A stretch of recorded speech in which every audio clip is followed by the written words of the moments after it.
잠언 22장 1절로부터 16절입니다. 잠언 22장 1절로부터 16절. 우리 한 목소리로 함께 읽도록 하겠습니다. 시작. 많은 재물보다 명예를 택할 것이요 은이나 금보다 은총을 더욱 택할 것이니라. 가난한 자와 부자가 함께 살거니와 그 모두를 지으신 이는 여호와시니라. 슬기로운 자는 재앙을 보면 숨어 피하여도 어리석은 자는 나가다가 해를 받느니라. 겸손과 여호와를 경외함의 보상은 재물과 영광과 생명이니라.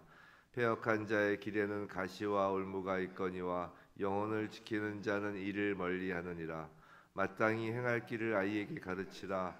그리하면 늙어도 그것을 떠나지 아니하리라. 부자는 가난한 자를 주관하고 빚진 자는 체주의 종이 되느니라. 악을 뿌리는 자는 재앙을 거두리니 그 분노의 기세가 쇠하리라. 선한 눈을 가진 자는 복을 받으리니 이는 양식을 가난한 자에게 줌이니라. 거만한 자를 쫓아내면 다툼이 쉬고 싸움과 수욕이 그치느니라. 마음의 정결을 사모하는 자의 입술에는 덕이 있으므로 임금이 그의 친구가 되느니라. 여호와의 눈은 지식 있는 사람을 지키시나 사악한 사람의 말은 패하게 하시느니라. 게으른 자는 말하기를 사자가 밖에 있은즉 내가 나가면 거리에서 찢기겠다 하느니라. 음녀의 입은 깊은 함정이라. 여호와의 노를 당한 자는 거기 빠지리라.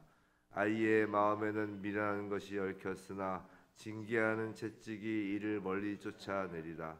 이익을 얻으려고 가난한 자를 학대하는 자와 부자에게 주는 자는 가난하여질 뿐이니라. 아멘.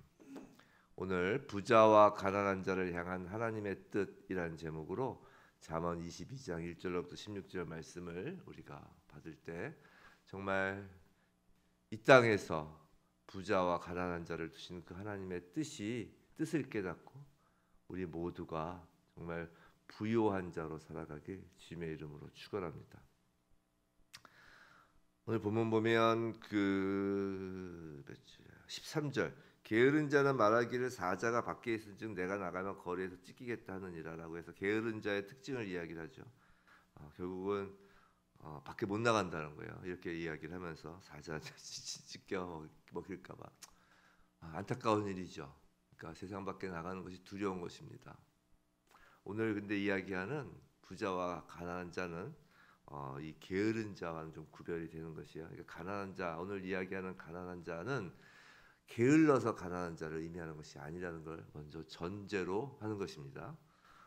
그래서 게으른 자는 계속하여 잠언에서의 게으른 자는 악한 자의 이렇게 표본 중에 하나로 이렇게 계속 이야기를 하는 것이고, 오늘 부자와 가난한 자에서 가난한 자는 악한 자, 어떤 그런 평가의 대상이 아닙니다. 신명기 15장 11절에는 이런 말씀이 있어요. 신명기에 땅에는 언제든지 가난한 자가 그치지 아니하겠으므로 내가 네게 명령하여 이르노니 너는 반드시 내 땅 안에 내 형제 중 곤란한 자와 궁핍한 자에게 내 손을 펼치라라는 말씀이 있습니다. 신명기 15장 11절 말씀에 땅에는 언제든지 가난한 자가 그치지 아니하겠으므로라고 하는 것이에요. 물론 새하늘과 새 땅, 우리가 영원한 나라 그곳에는 부자와 가난한 자가 없을 것입니다. 몰라요. 전 안 가봤기 때문에. 근데 뭐 성경에 거기에 부자와 가난한 자가 있어서 그렇다는 이야기는 본 적이 없어서 그냥 우리 생각에 없을 거라는 것이죠. 새하늘과 새 땅은 천국을 갔다 왔다고 이야기하시는 분들이 참 많지만 글쎄요. 천국을 갔다 왔다라는 바울 사도의 말만 전 믿습니다. 다른 보통 사람들의 천국 여행기는 그러려니 마려니 합니다. 그런 거에 너무 미혹되지 마시기 바랍니다. 거기에 펜트하우스에 살고 아파트 평수가 다르고 그런 것 같지는 않아요. 전 모르겠어요. 여하튼 모른다. 그닥 알고 싶지 않다. 이 땅에서는 어차피 기대감만 더 줄어듭니다. 그렇게 이야기하는. 하지만 타락한 첫 창조의 땅에는 언제나 가난한 자가 그치지 않는다고 지금 하나님께서 신명기 말씀을 통하여 단언하셨어요. 단언. 그렇기 때문에 이 말씀은, 이 신명기 말씀, 땅에는 언제든지 가난한 자가 그치지 아니하겠으므로라는 이 말씀은 가난한 자에게는 좀 억울함으로 다가올 수 있는 말씀이기도 해요. 한번 생각해 보세요. 가난한 자가 그치지 않을 것이 이 땅에 정해진 운명, 거의 단언이란 하나님의 단언이라는 건 그렇게 될 운명이라는 뜻으로 받아들여지잖아요. 그런 운명이라면 이 땅이 왜 하필 그 이 땅의 운명의 그 대상이 자기여야 되느냐 말이죠. 가난한 자가 반드시 있을 거라고 한다면, 그러니까 억울할 수 있습니다.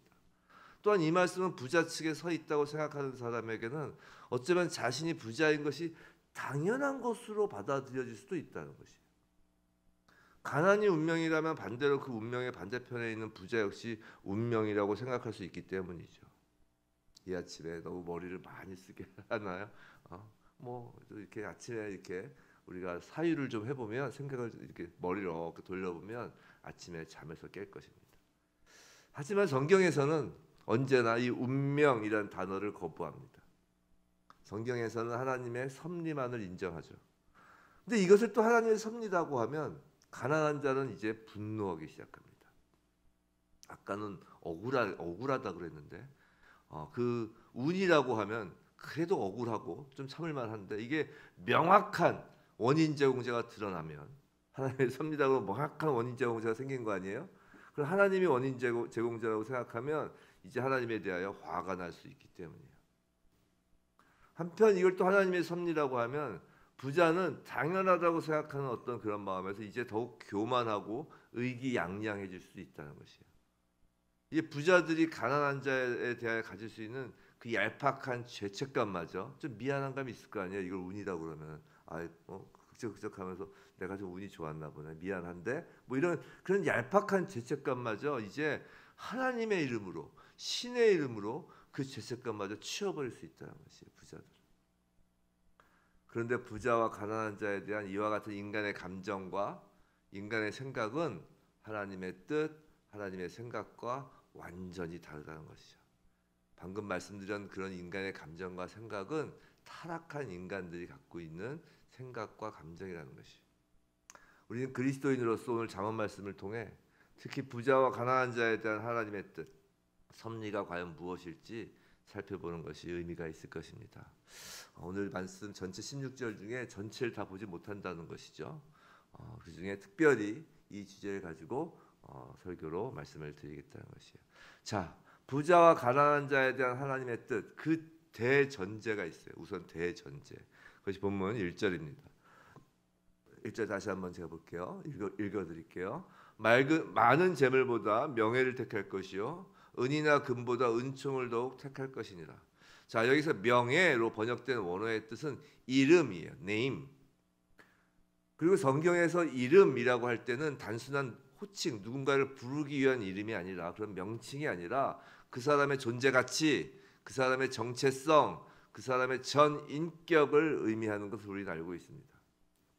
그런데 지금 가만히 보시면 재물과 이름을 서로 구분하고 있는 것을 우리는 알 수 있어요.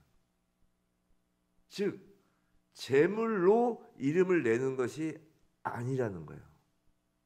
택해야 된다는 거 아니에요.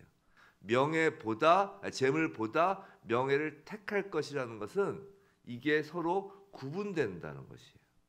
하나만 선택해야 된다는 것이죠.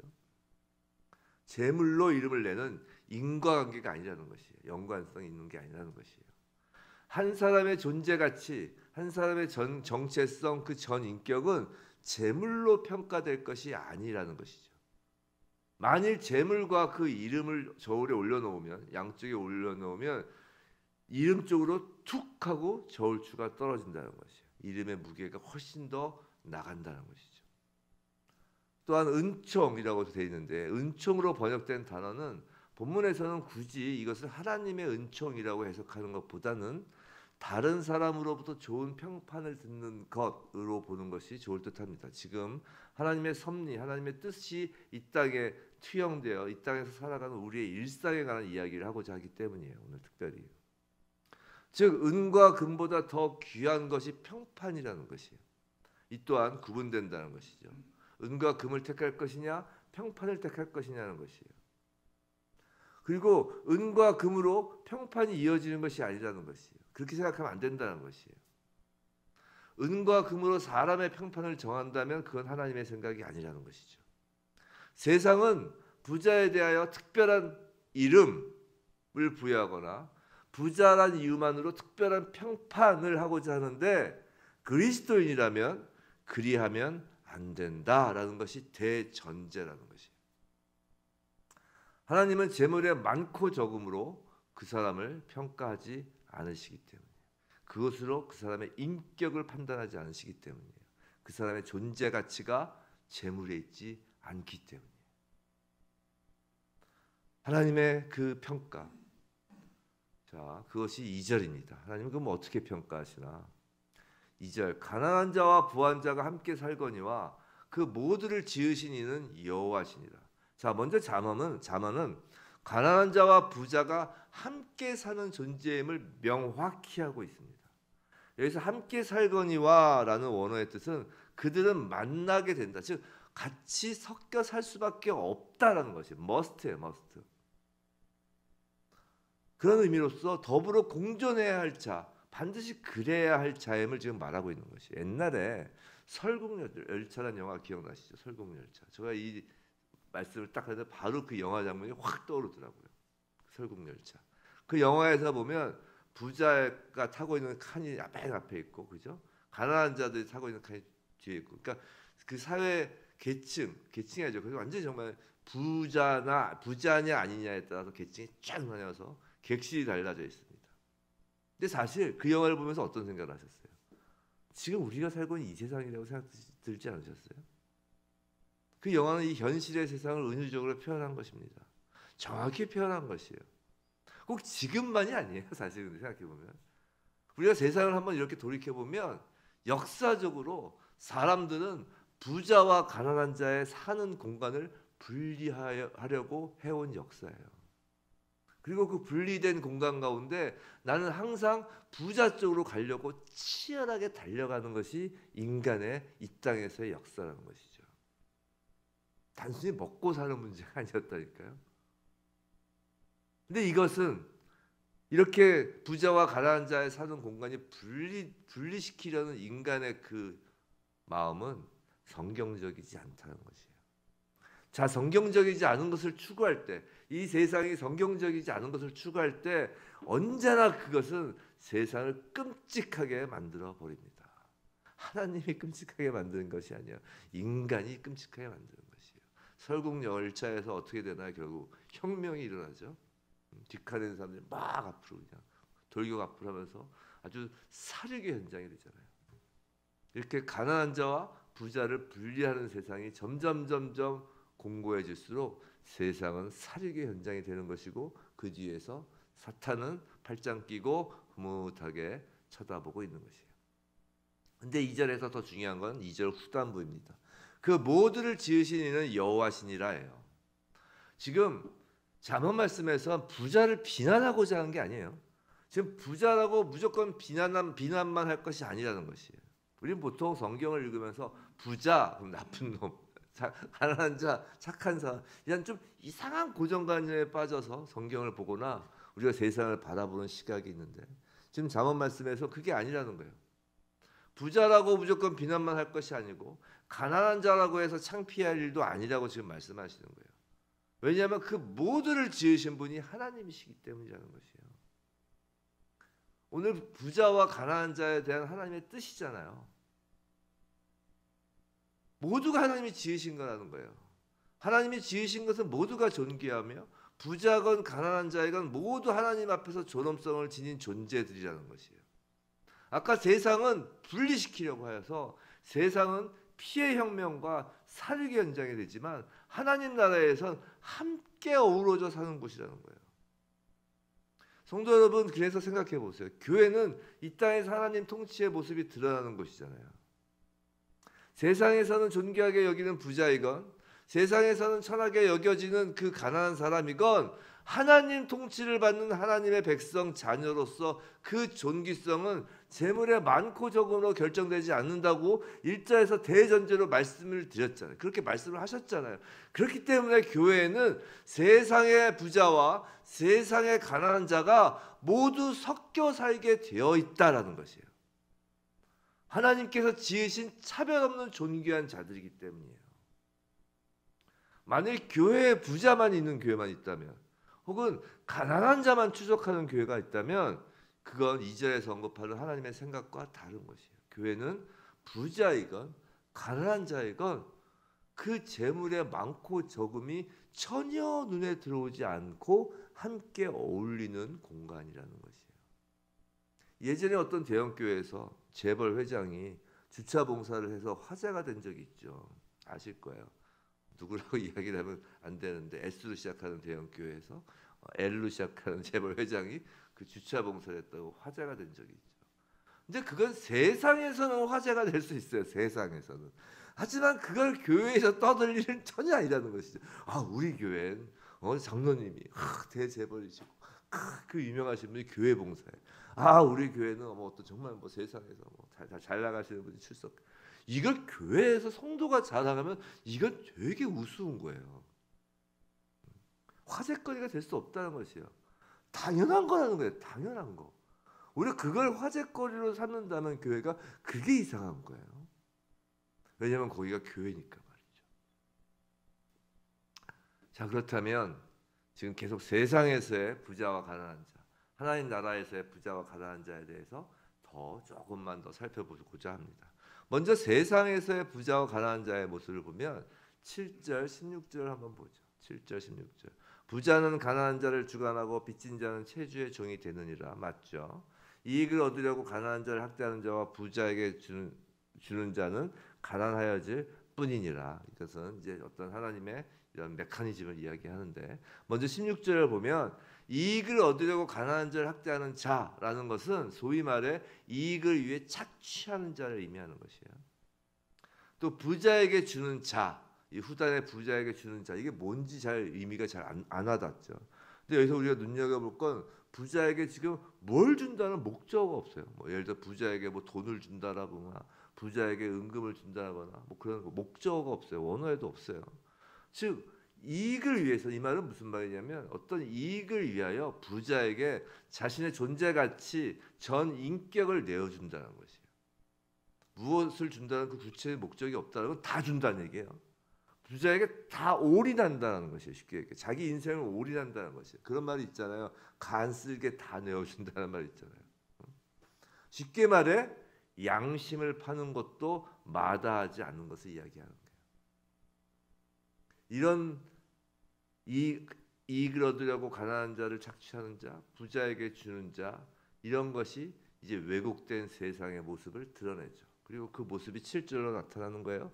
부자는 가난한 자를 주관하고 빚진 자는 체주의 종이 되는 것이에요. 당연한 세상 이치가 되는 것이에요. 세상 이치예요. 세상 이치. 세상은 그렇다라는 것이에요. 하지만 하나님의 부자와 가난한 자에 대한 뜻, 섭리의 목적은 그것이 아니죠. 그것이 9절입니다. 이 9절을 통하여 왜 하나님이 이 땅에 가난한 자를 두셨는지 말씀을 시작하면서 그 신명기의 말씀에 정말 이 땅에 왜 계속 가난한 자가 끊이지 않게 되었는지 그것에 대한 말씀까지 드리죠. 9절, 선한 눈을 가진 자는 복을 받으리니 이는 양식을 가난한 자에게 주미니라. 일단 결론적으로 가난한 자는 선한 눈을 가진 자의 복의 통로가 된다라는 것이에요. 그래서 선한은 히브리어로 토브입니다. 자문 말씀을 하면서 아주 귀에 딱지가 들도록 말씀을 드린 단어죠. 토브. 하나님께서 천지를 창조하시며 반복하신 그 좋았더라의 그 토브예요. 즉 하나님의 보시기에 좋은 눈을 가진 자예요.